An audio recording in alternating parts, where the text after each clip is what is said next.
the good old summertime, in the good old summertime. What can you tell us about Albert's performances against the Australians on their 1899 tour? And, because I know there'll be listeners who are probably waiting for you to discuss this, there's a very famous stroke that he plays against Monty Noble at Lord's. What can you tell us about that, Rick? Well, I mean, that season he did particularly well. I'll just quote you some figures. He scored 1,175 runs and took 239 wickets. That's a pretty good season's work. Yes. Yeah, he is the only person still, in the days of super bats and everything else, he's the only person to drive a ball over the pavilion at Lord's. Yeah. It actually hit a chimney pot on the way through and landed over the back of the pavilion. Now, no one else has done it since. Kim Hughes put one into the top deck in the 1980 Centenary Test. Mm-hmm. Keith Miller reckons he hit one onto the roof. But Albert's the only one that's cleared it. Which is it? Which in a way was, in the end, it might have been a bad thing because he spent the rest of his career trying to repeat them. Yes, he became known almost singularly for it, didn't he? And everyone wanted him, sort of encouraged him to try and repeat it, and he never could. Yeah, and those next few seasons, he's the best player, and I'll just give you those figures so you can see. 1900, 1,337 runs, 211 wickets. 1901, 880 runs, 176 wickets. 1902, 941 runs and 133 wickets.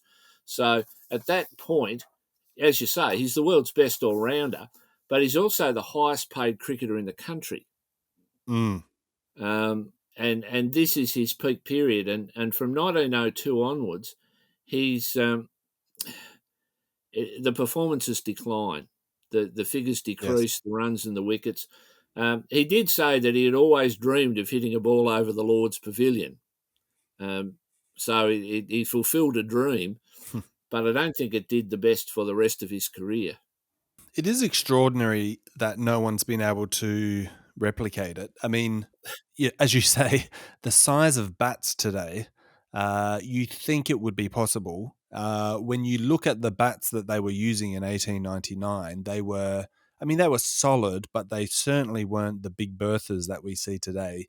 Bats are they're very thin. The blades are very, very thin. And he was also, I mean, some would say it's easier to hit a ball further off a paceman because you sort of get the physics of it coming off the bat. And he was hitting it off Monty Noble, who was, sort of a medium pacer.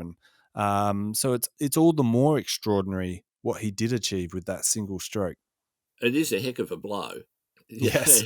It's a shame. It's a shame we have no footage of it, Rick. I mean, it is an enormous hit.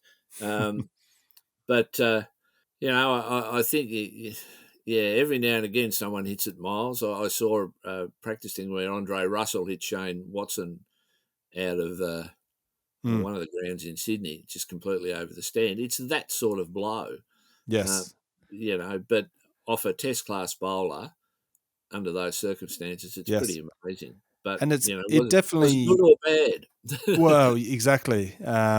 Good for us because it's great to talk about. But and it definitely did happen, didn't it, Rick? Because in the 19th century, you often hear tales of great feats which probably get added to over the years. But there are numerous reports confirming that this stroke actually did happen. Yeah, even from Noble himself. Yes. Well, there you go. So yeah, this one is for certain. Some of the other stuff, the hello brother thing and various things like that, you're not sure. This is sort of like Neville Carter's reporting. Yes. He liked to write about what the player would have done in those circumstances. Correct. Even if they didn't do it. So yeah, but this one, yes, he did. He smacked it over the top.